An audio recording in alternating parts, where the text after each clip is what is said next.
বিনিয়োগটা দিয়েই চীনকে ডেকে আনা অথবা চীন বিনিয়োগ দিয়ে বাকি বিষয়গুলো স্পর্শ করার একটি পরিকল্পনা বিএনপি সরকার সাড়া দিয়েছে, যে কারণে চীনে শিগগিরই বাংলাদেশের প্রথম বিনিয়োগ ভবিষ্যতে চীনা বিনিয়োগকারীরা যে ছেয়ে যাবে, তারা দলে দলে আসতে থাকবে, এই ব্যাপারে কোনো সন্দেহ নেই। এবারের তারেক রহমানের যেই চীন সফরটা, এটি একটা বিশাল আয়োজন এবং বিশাল লক্ষ্য, এটা বলার অপেক্ষা রাখে না। খেয়াল করেন, হাসিনা সরকারের পতনের পর হাসিনা সরকারের উপর যেহেতু চীনের কোনো আস্থা ছিল না, তাদের সব নীতি আবর্তিত হতো ভারতীয় নীতির আলোকে, সেই কারণে চীন বহু টাকা বিনিয়োগ করেও কিন্তু শেষ পর্যন্ত হাসিনা সরকারের আমলে সুবিধা করতে পারেনি। এখন নানান কারণে তারেক রহমানের সরকার বা বিএনপি সরকার চীনের উপর নির্ভরশীল। একটা হচ্ছে বিনিয়োগ, ব্যবসা বাণিজ্য, অন্যদিকে নিরাপত্তা। সেই কারণে বিনিয়োগটা দিয়েই চীনকে ডেকে আনা অথবা চীন বিনিয়োগ দিয়ে বাকি বিষয়গুলো স্পর্শ করার একটি পরিকল্পনা বা কর্মসূচি হাতে নিয়েছে এবং বিএনপি সরকার সাড়া দিয়েছে, যে কারণে একটা খবর দেখছি, চীনে শিগগিরই চীনে বাংলাদেশের প্রথম বিনিয়োগ কার্যালয় খোলা হবে। খেয়াল করেন, খুবই গুরুত্বপূর্ণ। মানে ওই বিনিয়োগ কার্যালয় বাংলাদেশে, চীনে অবস্থিত বাংলাদেশের একটা বিনিয়োগ কার্যালয় হবে, যেখানে চীনা বিনিয়োগকারীরা সেখানে আসবেন এবং বাংলাদেশে বিনিয়োগ করবেন। এখন কেন বিনিয়োগ করবে? নানান কারণ আছে। কারণ চীনকে টার্গেট করেছে পশ্চিমারা, বিশেষ করে মার্কিন যুক্তরাষ্ট্র। তাদের উপর নানা রকম ট্যারিফ শুল্ক আরোপ করছে একেবারে, এবং আভ্যন্তরীণভাবে চীনে উৎপাদিত পণ্য সেই তুলনায় বাংলাদেশে উৎপাদিত পণ্যের মূল্য অনেক কম।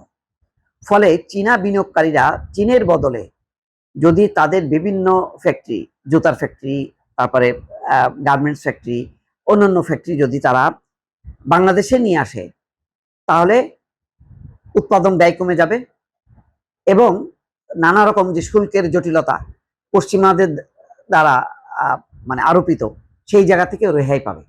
এই নানা রকম বিষয় চিন্তা করে বেশ কিছুদিন থেকেই, গত 2-4 বছর ধরেই চীনা বিনিয়োগকারীরা আস্তে আস্তে বাংলাদেশে আসছে। এবং খেয়াল করবেন, বাংলাদেশের অনেক শিল্প প্রতিষ্ঠান, বন্ধ শিল্প প্রতিষ্ঠান তারা কিনে ফেলছে, কিনে তারা চালু করার উদ্যোগ দিচ্ছে।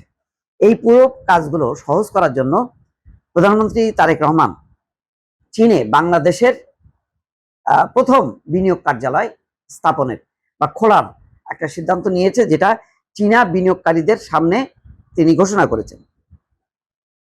বাংলাদেশের বিনিয়োগ সম্ভাবনার বার্তা নিয়ে চীনের বেইজিংয়ে আয়োজিত ইনভেস্ট বাংলাদেশ শীর্ষক সেমিনারে প্রধান অতিথির বক্তব্য দেন তারেক রহমান। তিনি ওই ঘোষণা দেন। প্রধানমন্ত্রীর কার্যালয়ের ভেরিফাইড ফেসবুক পেজে দেওয়া এক পোস্টে এই তথ্য জানানো হয়।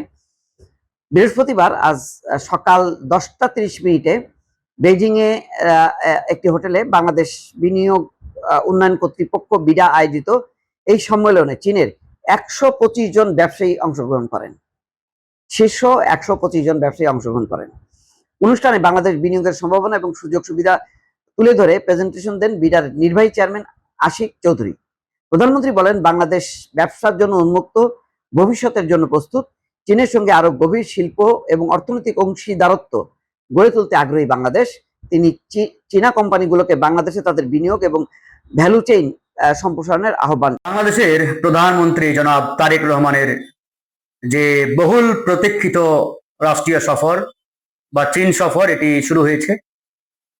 তো ইতিমধ্যেই মালয়েশিয়া হয়ে চীন সফরে বাংলাদেশের প্রধানমন্ত্রী জনাব তারেক রহমান, এবং বাংলাদেশ চীনের দীর্ঘদিনের যে বন্ধুত্ব, এই বন্ধুত্বের মধ্য দিয়ে বেশ কিছু চুক্তি এবং সমঝোতা স্মারক স্বাক্ষর হবে এবং বাংলাদেশকে সামরিক শক্তিতে বলীয়ান করার জন্য বেশ কিছু আধুনিক প্রজন্মের যুদ্ধ বিমান ক্রয় করা হবে চীন থেকে, এবং আমাদের প্রযুক্তিগত যে সহায়তা, টেকনোলজিক্যাল যে সাপোর্ট, এই সাপোর্টও চীন থেকে দেওয়ার প্রতিশ্রুতি ইতিমধ্যে দেওয়া হয়েছে। এবং এই যে প্রথম সফর চীনে, যদিও বলা হয়ে থাকে প্রথম মালয়েশিয়া, বাট কার্যত পক্ষে প্রথম চীন সফরেই বলা যায়। মালয়েশিয়া শুধুমাত্র একটা ভাইয়া। এটি নিয়ে আমাদের পাশের দেশের দাদাবাবুদের পেটে এক প্রকারের জ্বালাতন শুরু হয়েছে ব্যাপকভাবে।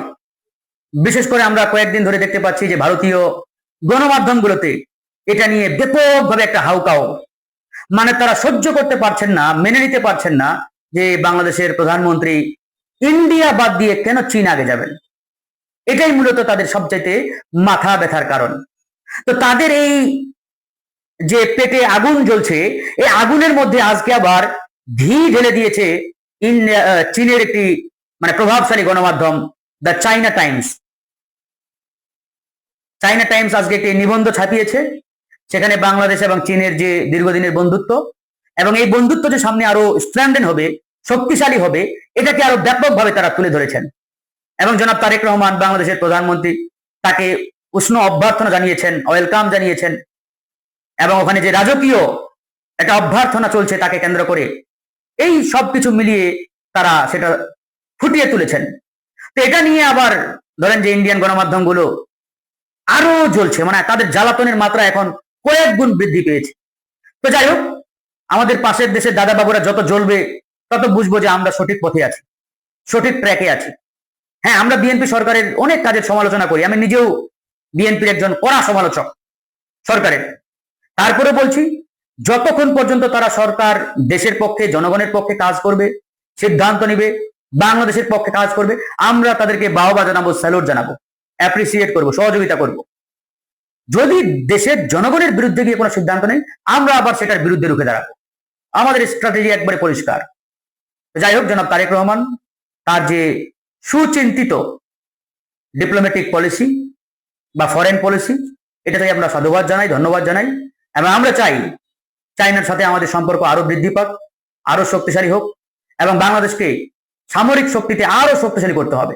যেহেতু আমাদের তিন দিকে যে রাষ্ট্রটি রয়েছে, এই রাষ্ট্রটি কখনোই বাংলাদেশের বন্ধু ছিল না, ভবিষ্যতেও হবে না। সুতরাং এরকম একটি আগ্রাসী রাষ্ট্রের হাত থেকে এই দেশের স্বাধীনতা, সার্বভৌমত্বকে রক্ষার জন্য, টিকিয়ে রাখার জন্য আমাদেরকে সামরিক শক্তিতে বলিয়ান হতে হবে। এই জন্য আমরা বলেছি, আমরা প্রয়োজনে 3 বেলার জায়গায় 2 বেলা খাবো, তারপরেও আমাদের প্রয়োজনে যদি পারমাণবিক শক্তি ধর হতে হয়, সে পথে আমাদের হাঁটতে হবে। ইনশাআল্লাহ আমরা মনে করি সামরিক শক্তি বৃদ্ধির যে যাত্রা শুরু হয়েছে, এটা দিনকে দিন আরো বৃদ্ধি পাবে এবং বাংলাদেশ খুব অল্প সময়ে সামরিক শক্তিতে স্ট্রং হবে, যাতে করে কোনো আগ্রাসী শক্তি বা আগ্রাসী দেশ এই বাংলাদেশের দিকে চোখ রাঙিয়ে কথা বলার দুঃসাহস না দেখায়। এই ছিল মোটামুটি আমাদের আজকের আলোচনা। আমরা জনাব তারেক রহমান এবং সরকারের চীন সফরের সফলতা কামনা করছি। এই সফর সফল হোক এবং বাংলাদেশের জন্য অনেক ভালো কিছু বয়ে আনুক, এটাই প্রত্যাশা, এটাই কাম্য। ধন্যবাদ।